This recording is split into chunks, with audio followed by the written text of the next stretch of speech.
entre tus manos está mi vida, Señor. Entre tus manos pongo mi existir. Hay que morir para vivir. Entre tus manos confío mi ser.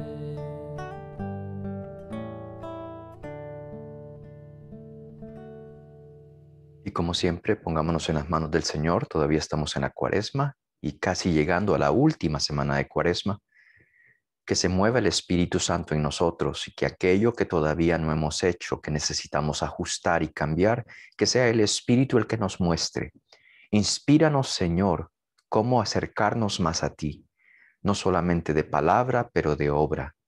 Que tu palabra nos ponga el reto, que tu palabra nos abra a la gracia y que nosotros, con nuestro corazón abierto hacia ti, entonces comencemos a actuar.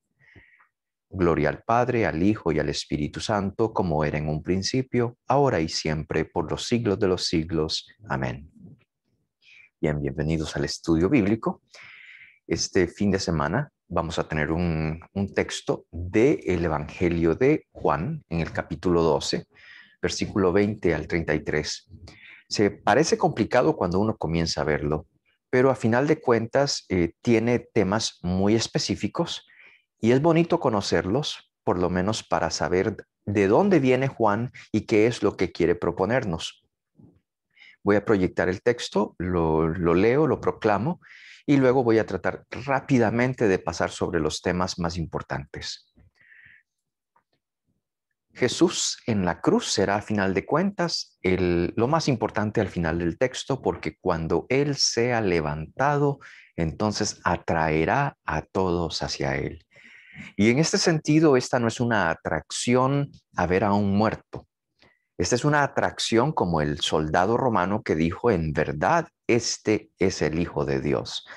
Es el momento de no solamente contemplar al crucificado, pero al crucificado que ya en potencia está resucitado, a aquel que tiene poder por el amor para entregarse, cargar con pecados silenciosamente, pedir perdón por aquellos que lo agreden y entregarse en las manos de su Padre.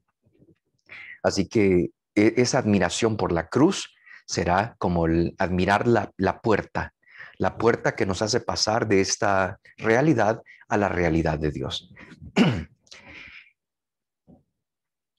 El texto. Había algunos griegos de los que subían a adorar en la fiesta. Estos se dirigieron a Felipe, el de Betsaida de Galilea, y le rogaron: Señor, queremos ver a Jesús. Felipe fue a decírselo a Andrés. Andrés y Felipe fueron a decírselo a Jesús. Jesús le respondió: ha llegado la hora de que sea glorificado el Hijo de Hombre. En verdad os digo, si el grano de trigo no cae en tierra y muere, queda él solo. Pero si muere, da mucho fruto. El que ama su vida la pierde, y el que odia su vida en este mundo la guardará para una vida eterna. Si alguno me sirve, que me siga, y donde yo esté, allí estará también mi servidor. Si alguno me sirve, el Padre le honrará. Ahora, mi alma está turbada. ¿Y qué voy a decir? Padre, líbrame de esta hora. Pero si he llegado a esta hora para esto. Padre, glorifica tu nombre. Vino entonces una voz del cielo. Le he glorificado y de nuevo le glorificaré. La gente que estaba allí y lo oyó decía que había sido un trueno. Otros decían, le ha hablado un ángel. Jesús respondió: No ha venido esta voz por mí, sino por vosotros. Ahora es el juicio de este mundo. Ahora el príncipe de este mundo será echado fuera. Y cuando yo sea levantado de la tierra, atraeré a todos hacia mí. Decía esto para significar de qué muerte iba a morir. Palabra del Señor. Gloria a ti, Señor Jesús. ¿Qué escuchamos en este texto? Entonces son como 5 o 6 puntos que van a hacer. Los agrupo aquí. Primero, que buscan a Jesús. Dice que son unos griegos. Y ese buscar a Jesús por ese grupo de personas se torna en signo que ya llegó la hora de Dios, el tiempo de Dios.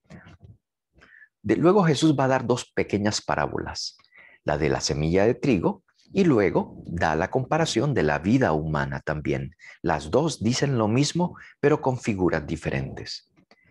La unión del discípulo que sigue los pasos del maestro. Eso es importante para Jesús. Si usted sabe que esto puede pasar y que yo estoy haciendo esto, entonces ahora usted tiene que estar unido a mí. Las dificultades en esta misión. Confirmación del ministerio de Jesús, luego por parte del Padre en la voz que se escucha. Y el signo final será la cruz que vence las tinieblas. Es que de verdad la cruz se volvió, pongo aquí, un signo tan evidente de la fuerza en medio de la debilidad. El amor magnánimo de Dios que no se fija en el pecado. Es que a Dios no le importa el pecado tuyo. Lo que le interesa al Señor es tu corazón que esté abierto, necesitado, porque eso es lo lindo del Señor, que su misericordia es eterna. Repito lo que él decía hace unas semanas atrás. El Señor conoce todos tus pecados, pero aún así te llama por nombre propio porque quiere que lo sigas, porque Él ve en ti una capacidad, una potencia que si se desarrollara sería una vida maravillosa. Bueno, pues ahora entonces, la hora en el Evangelio de Juan. ¿Por qué es que en el Evangelio de Juan se repite eso de la hora a todo el tiempo? O que no ha llegado la hora o que ya llegó la hora. No es una medida de tiempo, eso sí hay que clarificarlo. Esto no es una medida de tiempo mundano, sino que es el plan divino, el plan de salvación para la creación. Entonces, se tienen que reunir ciertos elementos para poder decir que la hora ya llegó. En Caná de Galilea, cuando María, su madre, le hace notar que ellos no tienen vino, Jesús reacciona con la frase: ¿y por qué es a mí un problema si mi hora no ha llegado? Pero entonces ese es un dato, que cuando llegue la hora, Jesús va a ser como el agua viva para todos los matrimonios. Jesús tendrá todo poder y eh, todo poder, simplemente dicho así, para poder llegar al corazón de las relaciones matrimoniales y crear la verdadera comunidad de Dios. Porque recuerde que el Caná de Galilea, esa boda, tenían que haber tenido vino, pero no lo tenían. Tenían que haber preparado para varios días, no lo hicieron. Pues cuando llegue la hora, Él será Jesús, el vino nuevo para ese pueblo. Pero se fija usted que aunque no sea la hora de Jesús, Él todavía va a ayudar a esa pareja. Pero es solamente un abrebocas de lo que sucederá después cuando llegue la hora. Juan 4:21. Jesús le contestó a la samaritana: créeme, mujer, que llega la hora en que ustedes adorarán al Padre sin tener que venir a este monte, eso es importante, o ir a Jerusalén. Ni uno ni otro, cuando llegue la hora. Entonces ya tenemos otra promesa, una promesa que usted donde esté trabajando, esté con dolor en el hospital, está con su familia, está en el trabajo, donde sea que esté, allí puede adorar al Padre. No tiene que ir a un lugar en especial. Entonces, ¿por qué vamos a la iglesia, Padre?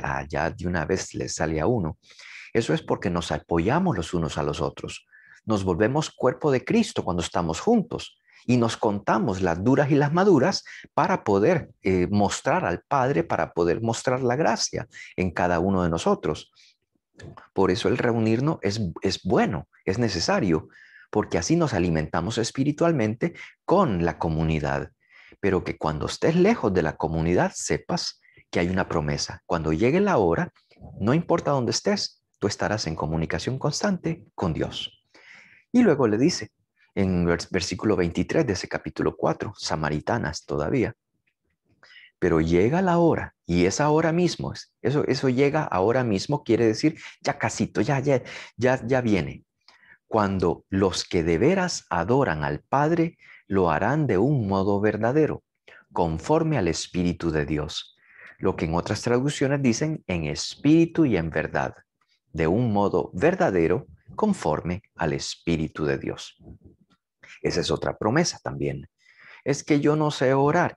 Esa es una promesa que nos está dando Jesucristo.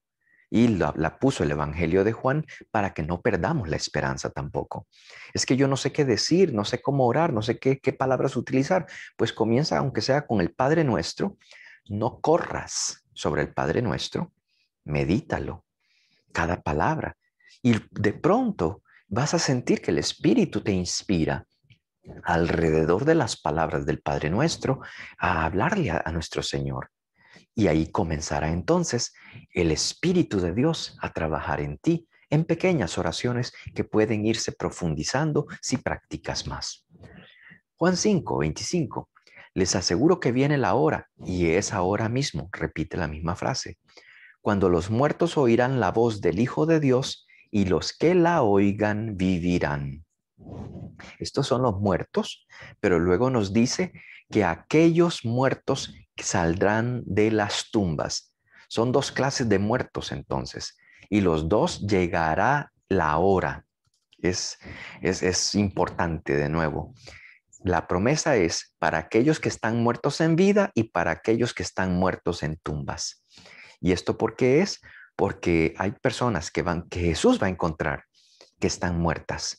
Revise el capítulo 5 del Evangelio de San Juan, va a encontrar a una persona que estaba paralítica, que el Señor la sana, pero que no le da lugar a Jesús en su corazón. Y esa persona continuará, ya no enferma, pero continuará como con un cáncer espiritual. Y ese es el problema, y Jesús se lo había advertido. Y luego, de las tumbas, esto es con referencia a Lázaro, el amigo de Jesús, capítulo 11 del Evangelio de San Juan, que él va a estar muerto y va a resucitar, va a escuchar la voz, Lázaro, sal de ahí, Jesús llamándonos a cada uno de nosotros de salir de nuestras tumbas personales y que nosotros podemos responder. Y en el capítulo 7 y 8 son las dos últimas, que nadie podía echarle mano a Jesús porque no había llegado su hora. Y lo mismo dice, pero nadie lo arrestó porque todavía no había llegado su hora. Hago nota aquí al siguiente por las palabras usadas en las bodas de Caná, pero también en el capítulo 7 y 8 podemos sugerir que hay fuerzas divinas trabajando en medio de la realidad. Nada de lo que le pasa a Jesús es accidente. Cuando todos los pasos estén realizados, entonces será la hora exacta. Hay momentos que agarran a Jesús como desprevenido. Hay personas que dicen entonces, ¿no sabe Jesús todo lo que le va a pasar? No, por eso es humano. Si Jesús supiera todito lo que le va a pasar, entonces no habría vivido una vida totalmente humana. No podría decirnos, pues yo vine a vivir como humano, pero con prebendas, con ciertas cosas que ustedes no pueden vivir. Entonces no lo vivió todo como nosotros. Jesús sí lo vivió todo como nosotros, pero Jesús tenía también ciertos carismas, diré yo, que también pudiésemos tener nosotros. Jesús aprendió a leer el corazón y no solamente lo físico. Y por eso Jesús no necesitaba que nadie le dijera las cosas de la gente, porque Él lo sabía. Y su relación de oración, su relación con el Padre, le permite que Él se vuelva más afín para poder identificar estas cosas. Y le confía al Padre y Él no tiene que andar pidiendo permiso. Él va de una sola vez porque conoce, porque ora, porque permanece en su Padre. Y eso hace entonces que en medio de esta realidad, cuando le pasa algo desprevenido, Jesús sabe, esto es de Dios. Aquí hay toque de Dios. Y en este texto, en el versículo 20, escuchamos que dijo él, llegó la hora. Esa es como está Jesús de unido al Padre, que identificó, este es el punto. Y de aquí para allá cambia toda la realidad. El evento que anuncia que la hora ha llegado, en segundo aparte, está en Juan 12, 20, lo que les decía ahorita. Algunos griegos de los que subían a adorar en la fiesta. Griegos que suben a adorar en la fiesta es raro, porque los griegos no son judíos. Un judío no le diría a otro judío, ah, tú eres griego. No, él le diría, bienvenido hermano judío que vienes a la fiesta. Pero estos griegos los llama el evangelista griegos. No dice judíos de proveniencia griega. Sí nos dijo que Felipe el de Betsaida, esas son las aclaraciones que hace el Evangelio, pero no la hace de los griegos diciendo griegos que creían en el judaísmo, griegos que se habían integrado a la religión judía. No, estos griegos subieron a adorar a la fiesta. Pero resulta que estos que se van a la fiesta no se van al templo, sino que andan buscando al Señor. Entonces, ¿dónde es el templo para estos griegos? La lectura casi que nos está diciendo, es Jesús. Estos saben que Jesús tiene algo especial y por eso lo buscan. Y ellos que subieron para adorar en la fiesta, este es el signo que le da a Jesús. Dios ya me dio lo último, la última señal para saber que todos los signos que se necesitaban están completos. Todos aquellos a los que Jesús ha conocido o que han querido conocerlos, ya le han dado a Jesús saber, la hora ha llegado. Ha llegado la hora de que sea glorificado el Hijo de Hombre, dice el texto. Y Jesús se da cuenta entonces que de aquí en adelante ya no va a ser igual que antes. Ahora entonces tendrá un cambio de misión. Después de este texto en el capítulo 12, lo que acabamos de leer, la hora al fin habrá llegado. Y veremos el ejemplo en el capítulo 13, el lavatorio de los pies, que nos dice, sabiendo que había llegado su hora de pasar de este mundo al Padre, Jesús había amado a los suyos y los amó hasta el extremo. Y luego sigue la narración del lavatorio de los pies. Esto lo pongo porque para cuando Jesús está listo para lavar los pies y seguir a su pasión, muerte y resurrección, quiere decir que ya había amado a los discípulos y a las personas alrededor de él hasta el extremo. Y por eso ya es el momento exacto de comenzar la pasión, de comenzar el sacrificio más alto que puede hacer Jesús para liberar a todos estos que ha amado hasta el extremo. Eso quiere decir, no lo dice el texto, que Jesús también ha amado a estos griegos, que Jesús está haciendo esto por Felipe, por Andrés, por Pedro, por todos, y que a todos los ha amado hasta el extremo.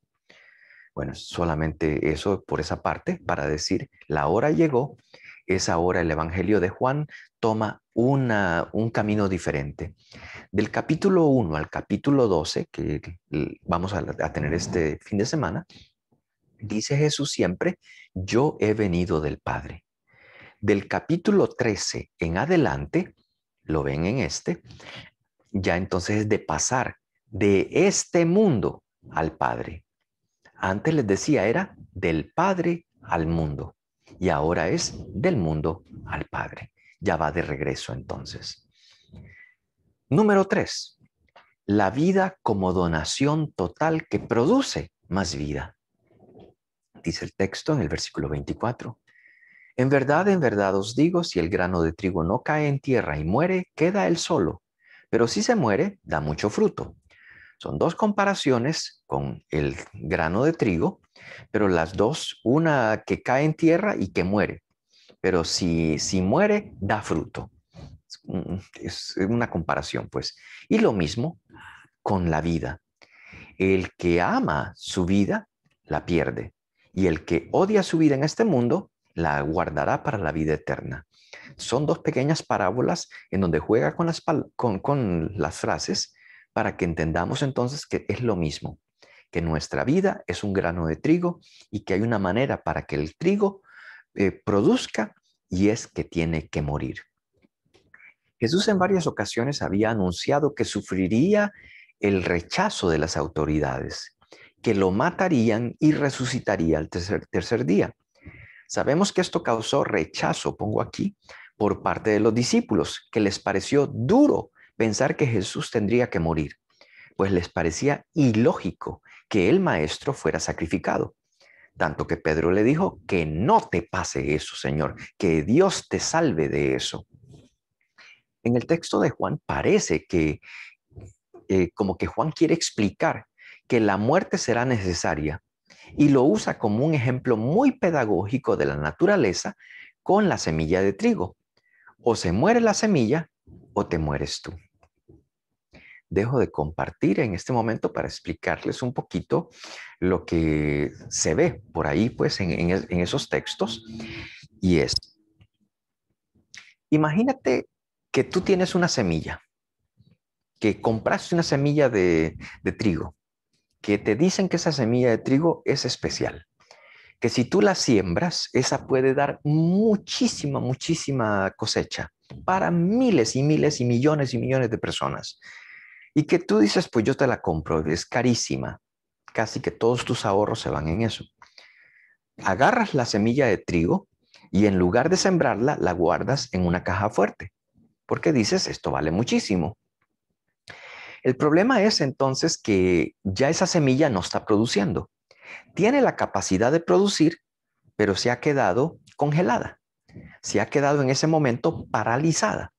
Y entonces, este señor, con la parabolita que estoy contando yo, este señor puede haber gastado todo el dinero que tuviese para comprar esa semilla, pero él ya no tiene que comer para mañana.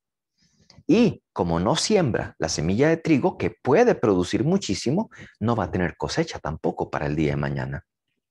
Y los pueblos que pudieron haberse beneficiado no van a tener que comer tampoco. Entonces lo que Jesús está usando en este ejemplo es, mire, hay algo muy grande que solamente sucede cuando esa semilla alcanza a tocar la tierra y alcanza a transformarse. Y por eso no te niegues a sembrarla, porque entonces todo el mundo va a sufrir, tú sufres y queda faltando algo en el mundo. Tú eres esa semilla. Y que Jesús en primer lugar. Lo que va a hacer Jesús es justamente, Jesús ha dado vida. Por eso citaba el Evangelio de San Juan, capítulo 13, cuando le llegó la hora, él ya había amado a los suyos y los había amado hasta el extremo, decía el texto. Jesús, esa es la vida de Jesús. Amar y amar hasta el extremo, amar hasta desbordar. No importa hasta dónde, lo importante es entregar esa gracia. No se guarda él nada para él. Y ya en este momento, ya él sabe que para poder llegar más allá, la única manera es de tomar lo que decía en otro estudio bíblico, tomar el odio, tomar todo lo negativo, porque a final de cuentas, lo dice al final del texto, ya el dueño de este mundo lo voy a sacar, porque este mundo le pertenece a Dios.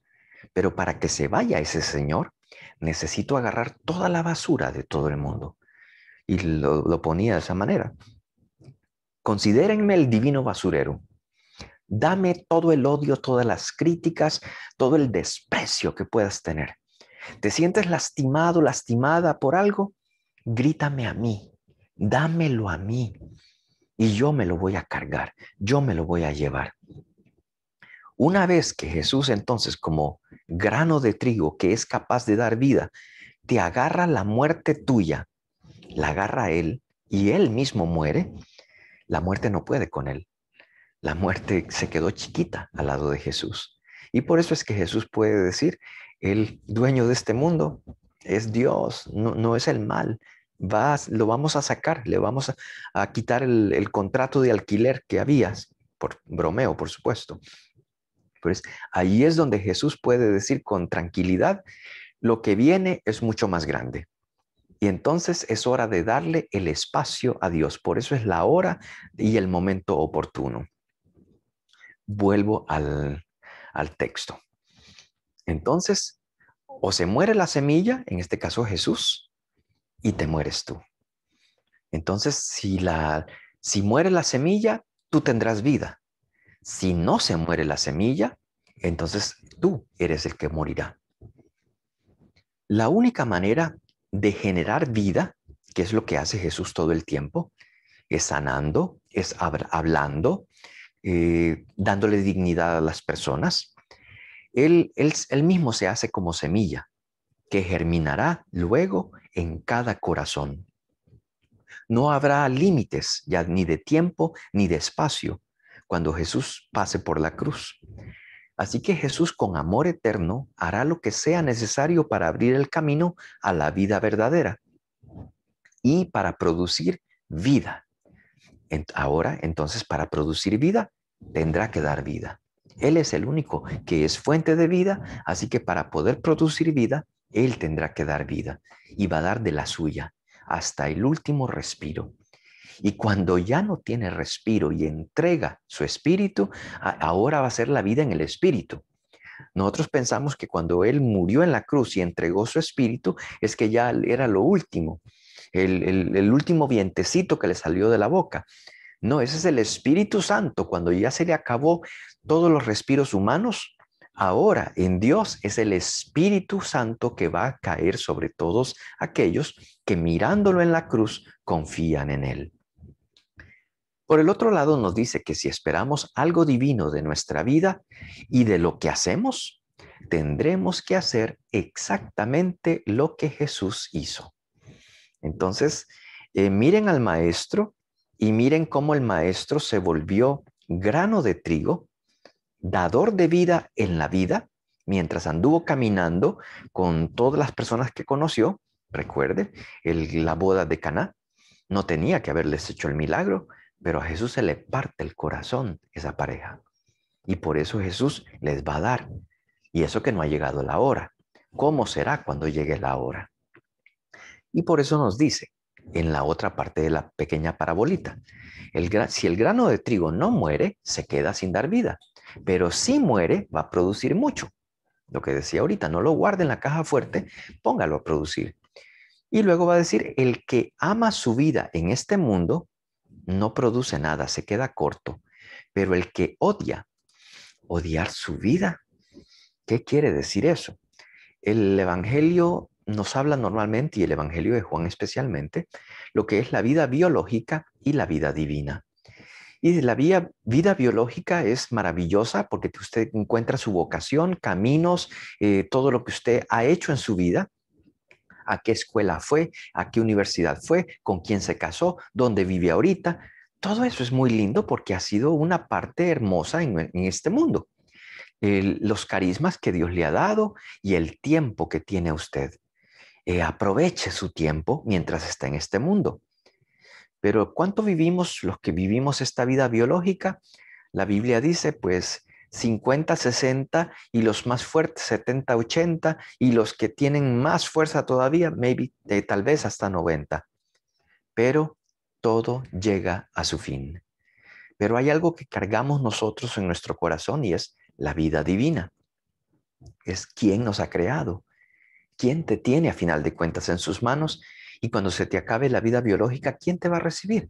El Eterno, el que comienza a bendecirte desde aquí y que continúa es ese amor, ese agarrarnos en sus brazos que no nos deja solos nunca. Este odiar la vida biológica no quiere decir que detestes tu vida. Y eso sería algo erróneo. Pero en el texto en griego es como amar menos. Entonces, ama mucho esta vida divina. Y usted va a decir, pero ¿cómo puedo hablar la vida divina? Cuando tú perdonas, esa es vida divina. Ama esos momentos. Y cuando tienes momentos de vida biológica que haces dinero, pues sí, bendito sea Dios, que tenemos los ahorritos, que podemos pagar nuestros impuestos, ir de viaje, hacer cosas. Ama eso, pero recuerda, ámalo menos que la vida divina. ¿Quién eres tú cuando vas de vacaciones? ¿Quién eres tú en tu trabajo? ¿Te vuelves un energúmeno o te vuelves una persona que ama a las personas que están alrededor tuyo? Es allí donde la vida divina se antepone a la vida biológica. Y es lo que Jesús quisiera, que nosotros sepamos de dónde venimos y para dónde vamos. Y que entonces amemos menos la parte biológica en el sentido de, sí, yo camino y puedo tener hoy en día una bella cena que comer, pero hay más. No te quedes en lo chiquito, pon tus ojos siempre en lo grande. Cuando tú amas, cuando tú perdonas, cuando tú eres gentil, cuando tú sonríes, que lo hace también una persona biológica, pero tú lo haces con una inspiración de hacer crecer a la otra persona. Eso es divino. Y Jesús es lo que quiere. La vida de Jesús es un ejemplo vivo de amar tanto que, nos decía el texto del domingo pasado, amó tanto al mundo que entregó a su Hijo. Pero también fíjese que llegará el momento en el que Jesús podrá defender su vida. Él va a tener miles de momentos en su pasión en el que podrá decir, se lo decía también la vez pasada, estos no se lo merecen, estos no se merecen lo que estoy haciendo por él. Pero el amor de Jesús era más grande. Esa divinidad de Jesús se ve en ese partirse él mismo como pan y que a él no lo hiere el rechazo.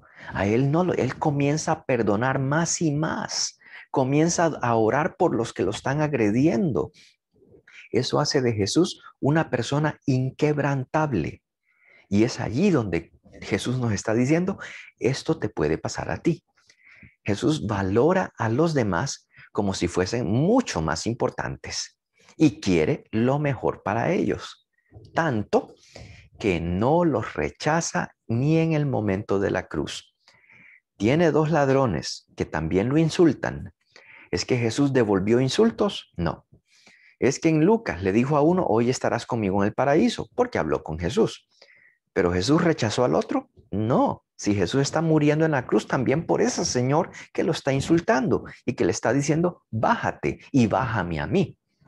Jesús es, permíteme, por favor, completar todo esto. Eso es lo que uno no alcanza a ver en medio de los textos, pero ese silencio de Jesús es de amor, es de paciencia, es de completar este proceso. De tal palo, tal astilla, pongo en el número 4. Si alguno me sirve, que me siga. Esto quiere decir discipulado. Esto no funciona si tú no eres discípulo, discípula de Jesús. Y entonces, donde yo esté, ahí estará mi servidor. Y si alguno me sirve, el Padre le honrará. Esto es decir, lo que hace el Padre conmigo, también lo hará contigo. Pero eso quiere decir que tú te parecerás de donde salió. Tú eres la astilla del árbol tan lindo que es Jesús. Ahora el reto para nosotros entonces es hacer lo mismo que el Maestro nos ha enseñado. Tener una misión, un sacrificio, una conciencia de quiénes somos y una entrega. Y que lo que vivimos en esta tierra, lo vivimos en alabanza, lo vivimos en un regalo de nosotros mismos, sea grande o sea pequeño.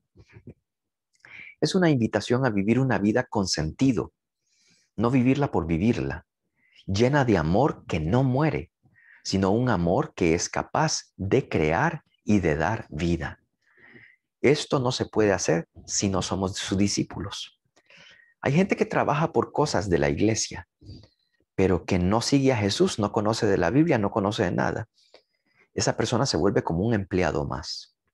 El discípulo es diferente y el discípulo va muriendo como muere como grano de trigo, así como muere el maestro, así muere él también, pero va dando más vida entre más hace. ¿Darse por vencido o seguir hasta el fin? Ese es el dilema. Jesús dice, ahora mi alma está turbada. ¿Y qué voy a decir, Padre? Líbrame de esta hora. No, va a decir él, si he llegado a esta hora para esto. Y se escucha la voz del cielo. Vino entonces una voz del cielo que dijo, le he glorificado y de nuevo le glorificaré. Esto es como la transfiguración y el bautismo, pero ahora antes de comenzar la pasión. Dios Padre está en esta hora y Él hará pleno, Él le llenará de gloria y de plenitud el proceso de su Hijo. Lo que quiere decir es, no te abandono, hijo. Así que con paciencia y con perseverancia y con confianza, que yo estaré en cada minuto de este proceso. Escucha eso también tú, porque los momentos de cruz, cuando hay insultos, pero no se escucha la voz del Padre que dijo esto, lo he glorificado y de nuevo lo glorificaré, puede parecer me abandonó. No, Él estará allí. Y el último, Jesús respondió, porque unos dijeron, eso es un trueno.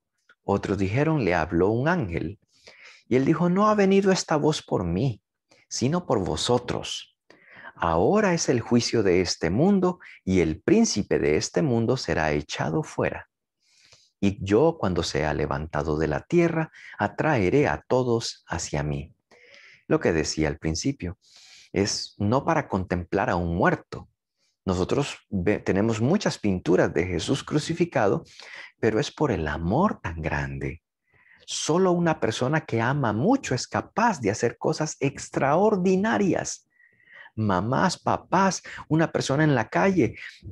El año pasado creo que era que un muchacho en Francia, cuando un niño estaba colgado de un balcón, se subió él por fuera sin ninguna protección porque era incapaz de ver que ese niño arriesgara su vida.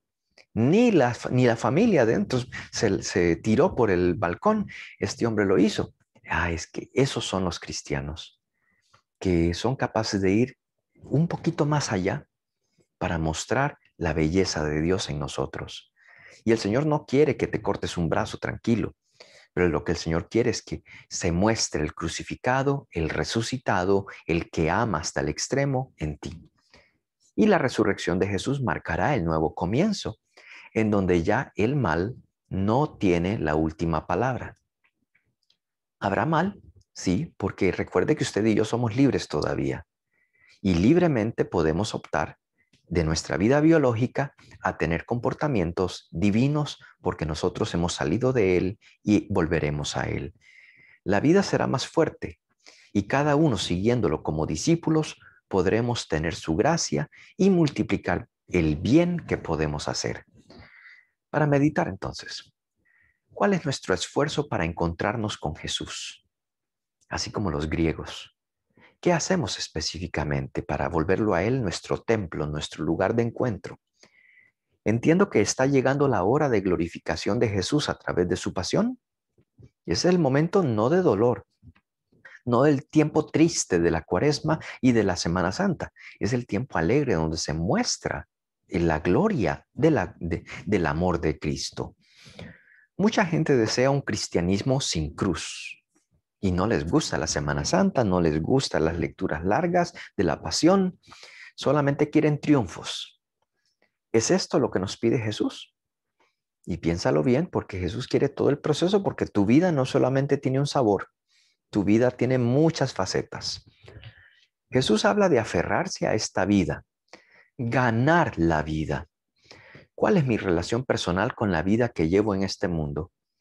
Agradezco a Dios este don de la vida, sabiendo que Él me llama para la vida eterna, vida biológica, vida eterna, vida divina.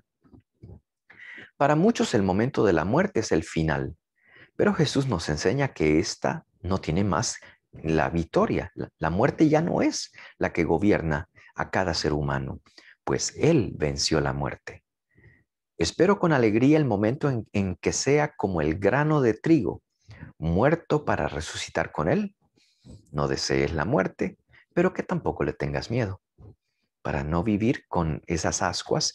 Ay, ¿cuándo va a ser? Tranquilo, el Señor te preparará cuando llegue el momento, pero que por lo menos, que esa frase es rara, que te agarre confesado el Señor.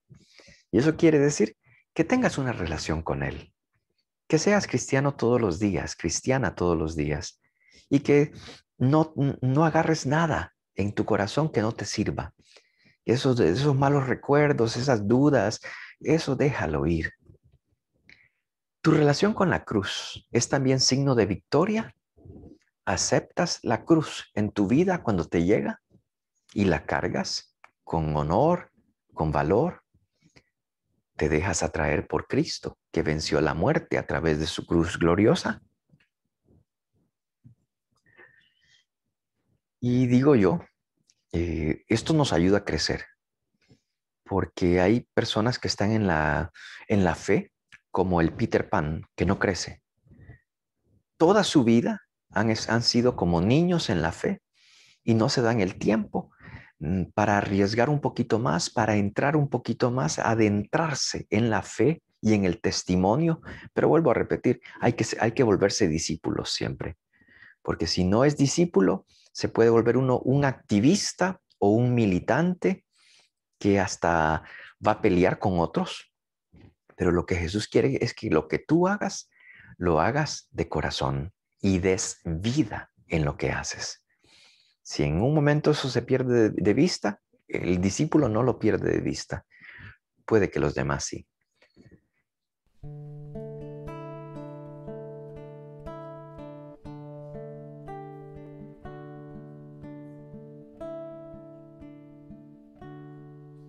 Cuán bello es el Señor, cuán hermoso es el Señor, cuán bello es el Señor. Hoy le quiero adorar. La belleza de mi Señor nunca se agotará. La hermosura de mi Señor siempre resplandecerá. La belleza de mi Señor nunca se agotará. La hermosura de mi Señor siempre resplandecerá.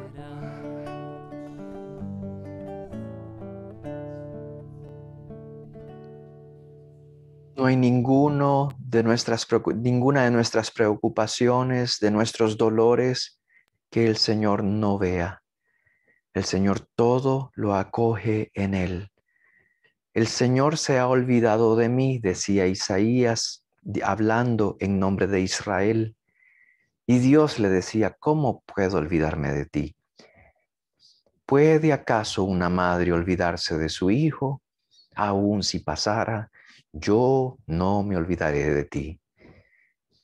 Que nosotros, Señor, vivamos en esa confianza, sabiendo que este ir por la vida, haciendo cosas más allá de nuestro poder, perdonando, buscando la felicidad, controlando nuestro ego, controlando nuestra manera de ser para poder darte lugar a ti.